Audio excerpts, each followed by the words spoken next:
Chance मिल जाए ना तो नक्शा से मिटा देंगे। मेरा बाबा आजू कटा है ना, मैं इसको दुनिया कर देंगे हम। मारने के कोई सवाल ही नहीं है, निश्तो नाबूद कर देना चाहिए। मारने का कोई सवाल क्या है? मारने का कोई सवाल नहीं है। मारने का मतलब समझौता हो गया। मारने का कोई सवाल नहीं, उसको नक्शा से मिटा देना चाहिए बस। बिहार के लाल मोहम्मद इम्तियाज का पार्थिव शरीर पटना एयरपोर्ट पर लाया गया। वो बीएसएफ के सब इंस्पेक्टर थे।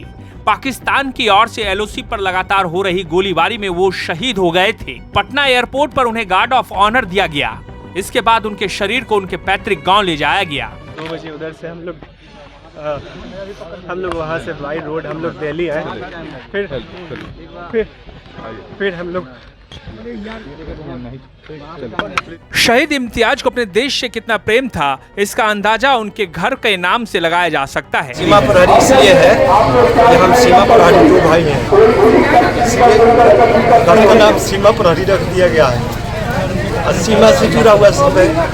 सीमा है तो सीमा बरकरार है तो देश बरकरार है, गांव बरकरार है। इसलिए हम अपने आप को पाकिस्तान ने जिस तरह से 10 मई को पाकिस्तान की ओर से हुई गोलीबारी में इम्तियाज शहीद हो गए। जैसे ही इम्तियाज के शहीद होने की खबर नारायणपुर गांव पहुंची, पूरे गांव में शोक की लहर दौड़ गई। हर कोई दुखी था, लेकिन गांव को इस बात का गर्व भी था कि उनके गांव के एक बेटे ने देश के लिए अपनी जान दे दी। फोनिक हमें पता चला कि हाँ ऐसी बात हो गई है, इंजर्ड है। हम लोग ने पता किया तो पता चला कि नहीं, इंजर्ड नहीं है। ये लड़ाई लड़ते लड़ते ड्रोन हमले में इनकी शहादत हो गई है।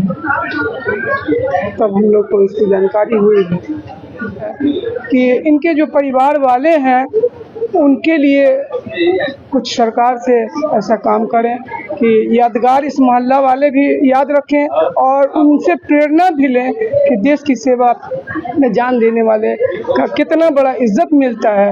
यहाँ भी है और वहाँ भी है। वतन का इज्जत हम तमाम जितने भी हिंदुस्तानी हैं पहला फर्ज है, इसको हम तमाम को याद रखना चाहिए। शहीद मोहम्मद इम्तियाज का पार्थिव शरीर जब पटना एयरपोर्ट पहुंचा तो वहां का माहौल गमगीन था। इस मौके पर शहीद के परिवारजन भी मौजूद थे। शहीद के भाई ने भारत सरकार से सख्त लहजे में कहा कि भारत सरकार को एक्शन लेना चाहिए और पाकिस्तान को उसके नक्शे से मिटा देना चाहिए। मोहम्मद इम्तियाज के बेटे इमरान ने अपने पिता को याद करते हुए कहा कि मेरी अंतिम बार उनसे बात हो पाई जब सीज फायर की घटना के बाद हमला हुआ था और हमारे पिता शहीद हो गए। हम उनको सैल्यूट करते हैं।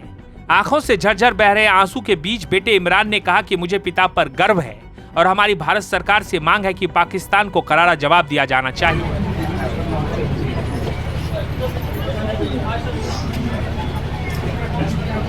चलिए।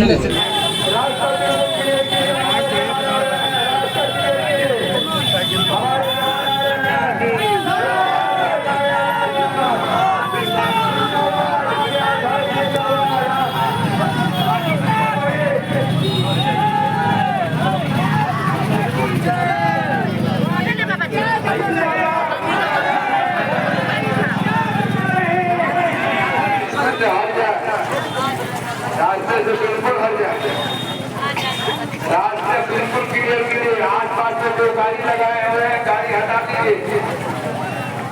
आस-पास में जो